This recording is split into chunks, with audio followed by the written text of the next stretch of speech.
tem um deste? Sou louca pelo meu.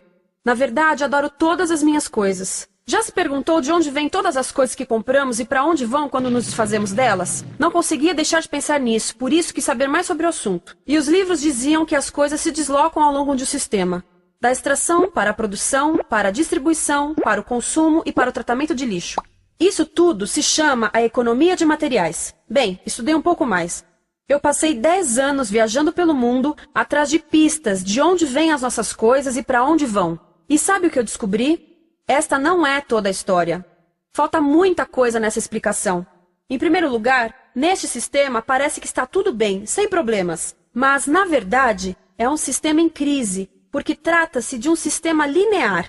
E nós vivemos num planeta finito. E não se pode gerir um sistema linear num planeta finito, indefinidamente. Em todas as suas etapas, este sistema interage com o mundo real. A vida real não acontece numa página em branco. Interage com sociedades, culturas, economias, o ambiente. E durante as etapas, a vida vai se chocando contra seus limites. Limites que aqui não vemos porque o diagrama está incompleto. Então, voltemos atrás para preencher alguns espaços e ver o que falta. Uma das coisas mais importantes em falta são as pessoas. Sim, pessoas. As pessoas vivem e trabalham em todas as etapas desse sistema, onde algumas são um pouco mais importantes que outras. Algumas têm maior poder de decisão. Quem são elas? Comecemos pelo governo. Meus amigos dizem que eu devia usar um tanque para simbolizar o governo. E isso é uma realidade em muitos países, e cada vez mais também no nosso. Afinal, mais de 50% dos nossos impostos vão para os militares. Mas vou usar uma pessoa para simbolizar o governo, porque acredito nos valores e na visão de que o governo deve ser das pessoas, pelas pessoas, para as pessoas. A função do governo é olhar por nós, cuidar de nós. Esse é o seu trabalho. Depois vem as corporações. O que leva as corporações a parecerem maiores que o governo é porque elas são maiores que o governo. Atualmente, entre as 100 maiores economias da Terra, 51 são corporações. À medida que as corporações foram crescendo, em tamanho e poder, assistimos a uma pequena mudança no governo, como se estivessem mais preocupados com o bem-estar deles do que com o nosso. Muito bem, então vejamos o que mais falta nessa imagem. Começaremos pela extração, que é uma palavra pomposa para exploração de recursos naturais, que por sua vez é uma palavra pomposa para destruir o planeta. A verdade é que cortamos as árvores, arrebentamos as montanhas para extrair os metais, consumimos toda a água e exterminamos os animais. Aqui enfrentamos o nosso primeiro limite. Estamos ficando sem recursos naturais. Estamos utilizando demasiados materiais. Sei que isto pode ser difícil de ouvir, mas é a verdade. Por isso temos que lidar com isso. Durante apenas as 3 últimas décadas, foram consumidos 33% dos recursos naturais do planeta. Desapareceram. Cortamos, minamos, perfuramos e destruímos o planeta tão depressa que estamos debilitando a capacidade do planeta para sustentar o nosso modo de vida. Onde eu vivo, nos Estados Unidos, resta-nos menos de 4% da nossa floresta original. 40% dos cursos de água estão impróprios para o consumo. E o nosso problema não é apenas estarmos utilizando demasiados recursos, mas o fato de estarmos utilizando mais do que a nossa parte. Temos 5% da população mundial, mas usamos 30% dos recursos mundiais. Se todos consumissem ao ritmo dos Estados Unidos, precisaríamos de 3 a 5 planetas. E sabem uma coisa? Só temos um. Então, a resposta do meu país a essa limitação é simplesmente ir tomar dos outros. Este é o terceiro mundo, que alguém dirá tratar-se apenas de uma expressão para designar o local para onde foram as nossas matérias-primas. E o que é que acontece?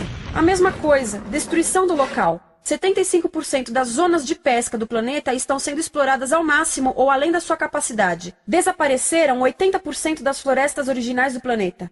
Só na Amazônia perdemos 2.000 árvores por minuto. O equivalente a um campo de futebol por minuto. Então, e as pessoas que vivem aqui?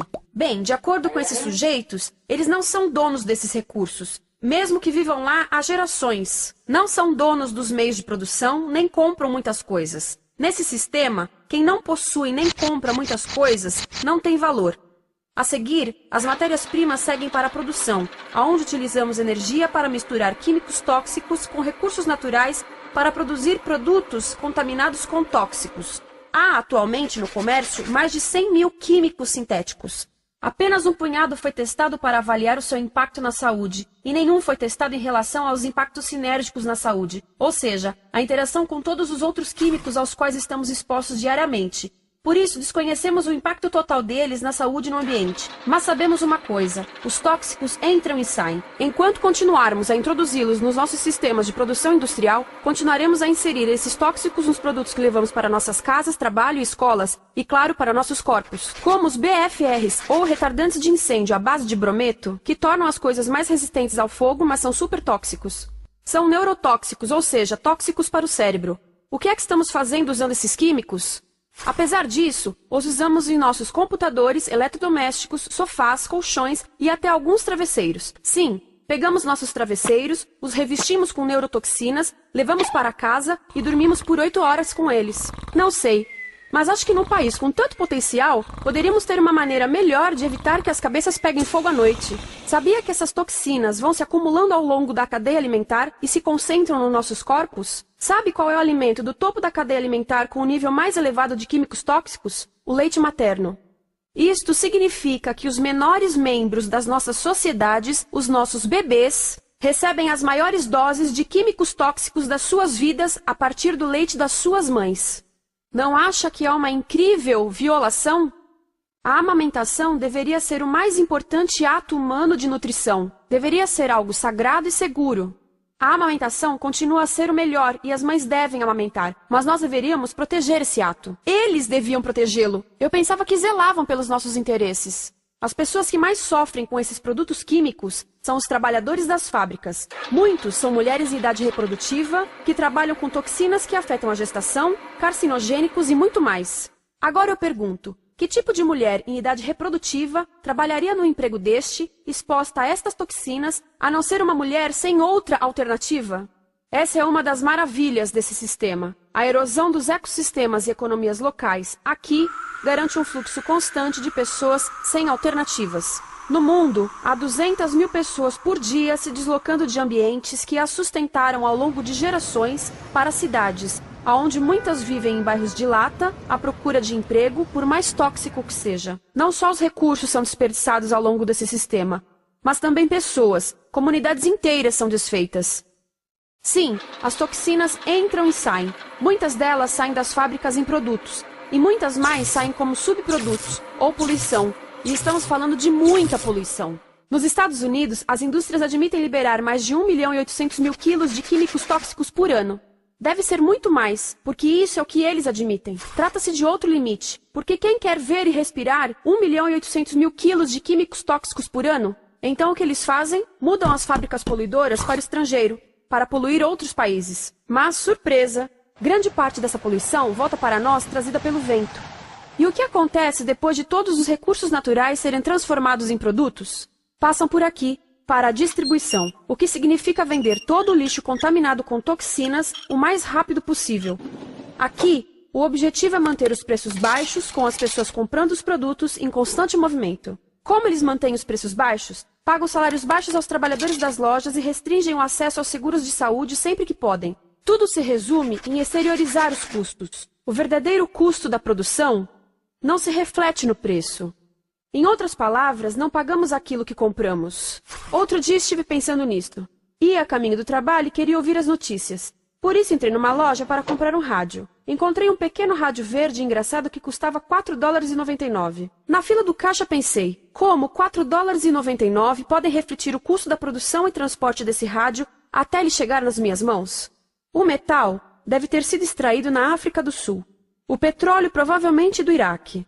O plástico produzido na China e talvez montado por uma criança de 15 anos numa fábrica do México. $4,99 não paga nem o aluguel do espaço ocupado na prateleira, nem parte do salário do empregado que me atendeu, ou as viagens de navio e caminhão que o rádio fez. Foi assim que eu percebi que eu não paguei o valor do rádio. Então, quem pagou? Estas pessoas pagaram com a perda do espaço dos seus recursos naturais. Estas pagaram com a perda do ar puro, com o aumento de doenças como asma e câncer. As crianças do Congo pagaram com o seu futuro, pois 30% delas abandonam a escola para trabalhar nas minas de coltan, um metal que usamos em aparelhos eletrônicos baratos e descartáveis. Estas pessoas pagaram por não ter direito ao seguro de saúde. Ao longo desse sistema, pessoas contribuíram para que eu comprasse o rádio por $4,99. Mas essas contribuições não são registradas por nenhum contabilista. É isto que eu quero dizer com exteriorizar o verdadeiro custo de produção. E isso nos leva à seta dourada do consumo. O coração do sistema, o motor que impulsiona. É tão importante proteger esta seta que se tornou prioridade daqueles dois sujeitos. É por isso que após o 11 de setembro, quando nosso país estava em choque, o presidente Bush poderia ter sugerido fazer luto, rezar, ter esperança, mas não, ele disse para fazermos compras. Compras! Nos tornamos uma nação de consumidores. Nossa principal identidade passou a ser de consumidores. Não mães, professores, agricultores, mas consumidores. Nosso valor é medido e demonstrado pelo quanto contribuímos para esta seta. Quanto consumimos. Não é isso que fazemos? Compramos, compramos, compramos. Manter os produtos circulando. E como circulam? Sabe qual a porcentagem dos produtos que circulam através desse sistema que ainda são usados 6 meses depois da venda na América do Norte? 50%? 20%? Não, 1%. 1.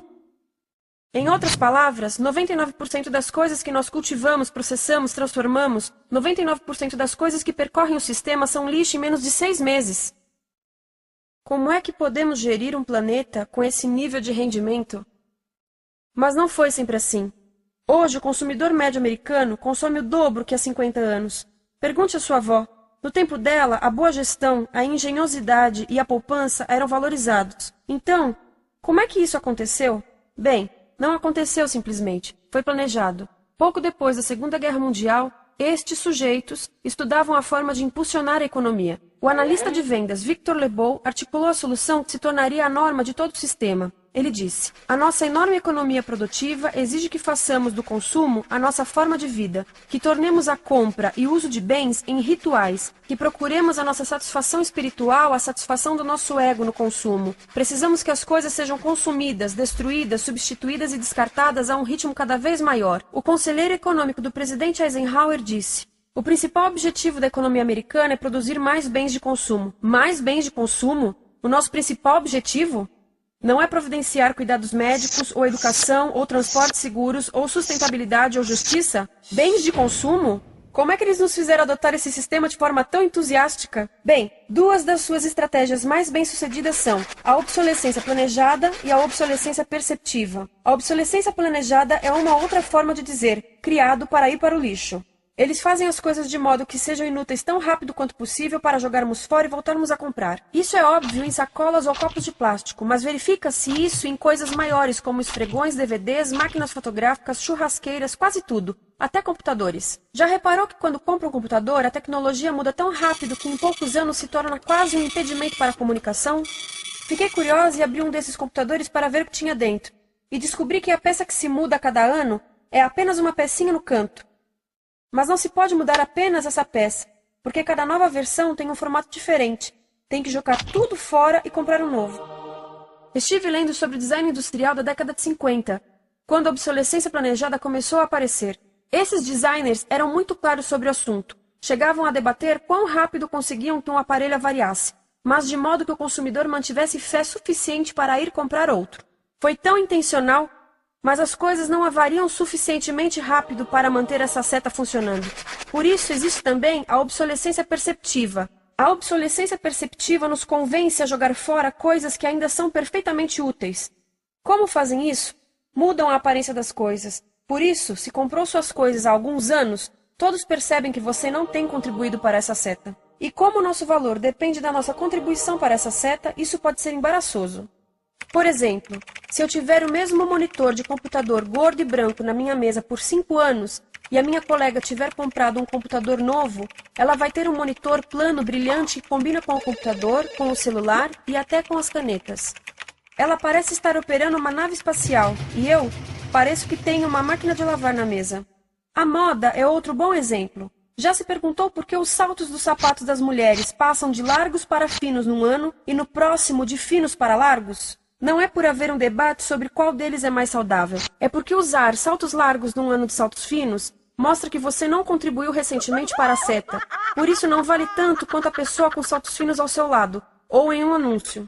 É para comprarmos sapatos novos. A publicidade e a mídia em geral têm um papel importante nisto. Cada um de nós nos Estados Unidos é bombardeado com mais de 3.000 anúncios por dia.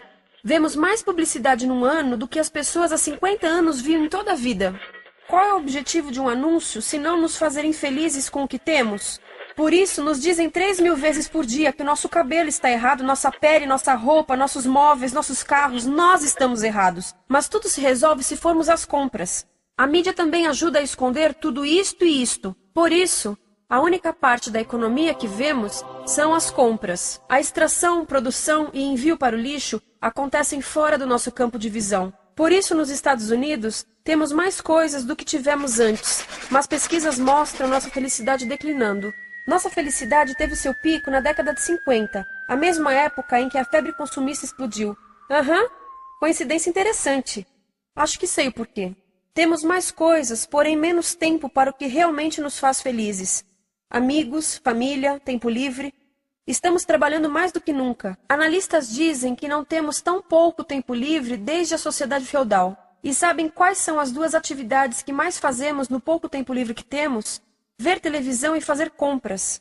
Nós, americanos, passamos 3 a 4 vezes mais tempo comprando do que os europeus. Assim, nessa situação ridícula, vamos trabalhar talvez em 2 empregos, e quando chegamos em casa exaustos e sentamos no sofá novo para ver televisão, os anúncios dizem que não prestamos, então vamos às compras para nos sentirmos melhor. Depois trabalhamos mais para pagar o que compramos e chegamos em casa mais cansados, vemos mais televisão que nos diz para fazermos compras outra vez. E estamos nesse ciclo de trabalhar, ver, comprar, e podíamos simplesmente parar. Então, no final, o que acontece a todas essas coisas que compramos? Nesse ritmo de consumo, não cabe tudo em casa, apesar do tamanho médio das casas ter duplicado nesse país desde os anos 70. Vai tudo para o lixo, e isso nos leva ao tratamento do lixo. Essa é a parte da economia de materiais que conhecemos melhor, porque nós temos de levar o lixo até a esquina. Cada americano produz 2 quilos de lixo por dia, o dobro do que fazíamos há 30 anos. Todo esse lixo ou é despejado num aterro, que é um grande buraco no chão, ou ainda pior, primeiro é incinerado e depois despejado no aterro. As duas formas poluem o ar, o solo, a água, sem esquecer que alteram o clima. A incineração é realmente ruim. Lembra daqueles tóxicos da fase da produção? Bem, queimar o lixo libera esses tóxicos no ar. Pior ainda, produz supertóxicos novos, como a dioxina. A dioxina é a substância mais tóxica feita pelo homem, e os incineradores são a principal fonte de dioxina. Isso significa que podemos parar a principal fonte da mais tóxica substância conhecida e feita pelo homem, simplesmente parando de queimar o lixo. E podemos parar hoje. Algumas empresas não querem criar aterros e incineradores aqui. Por isso, também exportam os resíduos. Então, e a reciclagem? A reciclagem ajuda? Sim, a reciclagem ajuda. Ela reduz o lixo nessa extremidade e depois reduz a pressão para minerar e colher mais nessa extremidade. Sim, todos devemos reciclar, mas reciclar não é o suficiente. Reciclar nunca será suficiente, por 2 razões. Primeiro, o lixo que vem das nossas casas é apenas a ponta do iceberg. Para cada saco de lixo que deixamos na esquina, 70 sacos de lixo são criados anteriormente, só para fazer o lixo desse saco que deixamos na esquina. Assim, mesmo que pudéssemos reciclar 100% do lixo das nossas casas, não se chegaria ao coração do problema. Além disso, grande parte do lixo não pode ser reciclado, ou porque contém demasiados tóxicos, ou porque é criado de início para não ser reciclável, como aquelas caixas de suco, que têm as camadas de metal, papel e plástico, todas coladas. Não dá para separar essas camadas para reciclá-las. Como se vê, é um sistema em crise. Por todo o percurso, estamos batendo em limites, do clima em mudança ao decréscimo da felicidade. Simplesmente não está funcionando. Mas a parte boa de um problema tão generalizado é haver tantos pontos de intervenção. Há pessoas trabalhando aqui salvando florestas, e aqui na produção limpa. Pessoas trabalhando em direitos do trabalho, em comércio justo, em consumo consciente, no bloqueio de aterros e incineradores. E muito importante, em recuperar o nosso governo, para que seja realmente pelas pessoas e para as pessoas. Todo esse trabalho é criticamente importante, mas as coisas vão realmente começar a se mover quando enxergarmos as ligações, quando enxergarmos o panorama geral. Quando as pessoas ao longo do sistema se unirem, poderemos reivindicar e transformar esse sistema linear em algo novo, um sistema que não desperdice recursos ou pessoas, porque aquilo de que precisamos nos livrar é da antiga mentalidade de usar e jogar fora. Há uma nova escola de pensamento nesse assunto, e é baseada em sustentabilidade e equidade, química verde, zero resíduos, produção em ciclo fechado, energia renovável, economias locais vivas, já está acontecendo. Há quem diga que é irrealista, idealista, que não pode acontecer. Mas eu digo que quem é irrealista são os que querem continuar pelo velho caminho. Isso é que é sonhar. Lembre-se que a velha forma não aconteceu por acaso. Não é como a gravidade que temos que conviver. As pessoas a criaram, e nós também somos pessoas. Por isso vamos criar algo novo.